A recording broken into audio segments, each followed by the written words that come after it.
నిన్ననే కుప్పం చూశారు తమ్ముళ్ళు, పేపర్లో వచ్చింది. నా నియోజకవర్గం 35 ఏళ్లుగా ఎమ్మెల్యేగా ఉన్నా, అక్కడ ముఖ్యమంత్రిగా ఉన్నా.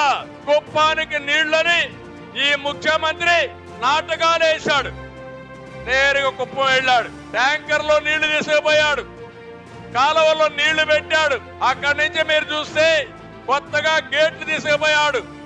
ఇవి చూస్తే మా పవన్ కళ్యాణ్ గారు గాని మా జయకృష్ణ ఏ మాత్రం లాభం లేదు. సినిమా సెట్టింగ్ వేశాడు, నీళ్లు వదిలిపెట్టాడు, సాయంత్రం వదిలిపెట్టి వచ్చాడు. తెల్లవారితో నీళ్లు లేవు, అక్కడ గేట్లు పెట్టాడు.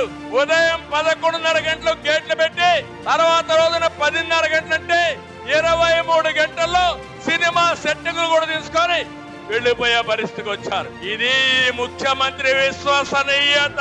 నేను చెప్తున్నా, నేను మొన్నే పిలిపించా, నా నియోజకవర్గం ప్రజలకు విజ్ఞప్తి చేశా, 1,00,000 ఓట్ల లక్ష్యంగా బాబుకు సహకరించమని ఒక పిలిపించా.